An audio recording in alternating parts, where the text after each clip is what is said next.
ದಂಧೆ ಕೊಡ್ಬೇಕು, ನನಗೆ ಅಂತಂದು ಹೋಗಿ ನಿಂತರು ಭೀ ಕೊಡೋ ಅಂತ್ರಿ. ನಂಗೆ ದಂಧೆ ಕಂಪಲ್ಸರಿ ಕೊಡ್ಬೇಕು, ನನ್ನ ಮಕ್ಳು ಹ್ಯಾಂಗೆ ಬದುಕ್ಸ್ಕೋಬೇಕು, ನನ್ನ ಗಂಡರ ಇಲ್ಲ, ಈಗ ನನ್ನ ಗಂಡನ ದಂಧೆ ಬೇಕು. నమస్కారం సార్. మా డాడీ చనిపోయి ఇన్ని నెలలు అవుతుంది కానీ ఇంకా మమ్మీకి పని ఇస్తలేరు.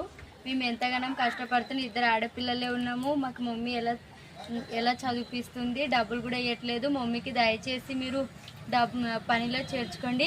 ఇదే మా ఇల్లు, మేము కిరాయి రూమ్లో ఉంటున్నాము. మేము ఎంత అని కిరాయి కట్టాలి, దయచేసి మా మమ్మీకి పని ఇవ్వండి. ఎంత ఇబ్బంది పడుతుంది మమ్మీ, మీ 2 ఆడపిల్లలే ఉన్నాము, మాకు మగవారు ఎవరు లేరు. మా మమ్మీ ఒక్కమనే మాకు ఇంతగానం చేస్తుంది. మా మమ్మీ పని అడగడానికి వెళితే ఇంకొక 2-3 రోజులు ఆగండి, 8 రోజులు ఆగండి అని చెప్తున్నారు.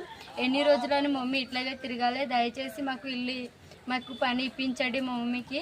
మేము ఇలానే కిరాయిలోనే ఉంటున్నాము, మాకు ఇల్లు కూడా లేదు ఉండడానికి. మేము ఎన్ని రోజులని ఇట్లాగే ఉండాలి. మా డాడీ చనిపోయి ఎన్ని రోజులు అవుతుంది కానీ ఇంకా మాకు పని కూడా ఇవ్వడం లేదు. మా మమ్మీకి దయచేసి పని ఇప్పించండి.